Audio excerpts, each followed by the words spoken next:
კეთილი იყოს თქვენი მობრძანება, ინდოეთის ყველაზე სუფთა, წმინდა და დერმატოლოგების მიერ აღიარებულ მაღალი კლასის საპნის ქარხანაში. რიტუალი იწყება მიქსერით, რომელიც სავარაუდოდ ბრიტანეთის მუზეუმიდან ათხოვეს. მისი ჟანგიანი შიგთავსი მდიდარია რკინის ოქსიდით, რაც უზრუნველყოფს კანის ნატურალურ მინერალურ ექსფოლიაციას. შემდეგ მოდის სულის ფორმულა. გაურკვეველი წარმოშობის ყვითელი რადიოაქტიური სითხე, რომლის ინგრედიენტებიც გასაიდუმლოებულია. საიდუმლოება ხომ თავად პროდუქტია. არევის შემდეგ, ოდესღაც თეთრი გრანულები ჩვილის განავლის ფერს იღებენ, შემდეგ კი საპნის თბილ და რბილ სპაგეტებად იწნეხებიან. პროცესი გადადის ადამიანური სერტიფიცირების ეტაპზე. ტექნიკოსი მუშაობს შიშველი ხელებით, ხელთათმანები აკრძალულია, რათა დარწმუნდეს, რომ ყოველმა ნაჭერმა ჩაიწეროს მისი თითის ანაბეჭდები და სხეულის სითბო.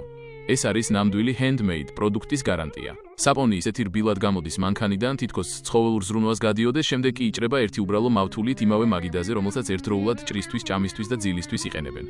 ჰიდრავლიკური პრესი საპონს ფორმას აძლევს, ხოლო სად არის სურნელი, ან საერთოდ არსებობს თუ არა ეს ხარისხის კონტროლის კომპეტენცია სცილდება. და ბოლოს, სტერილურ ხალიჩაზე, ლოგისტიკის მენეჯერი საპნებს საეჭვოდ ნაცნობი ბრენდების ყუთებში აწყობს, რომლებიც მალე თქვენ სუპერმარკეტებში გამოჩნდება. დაიმახსოვრეთ, თუ პირველივე დაბანისას კანი არ აგიჭრელდათ, არ აგეწვათ ან არ დაგექავათ, ესე იგი საპონი ავთენტური არ არის.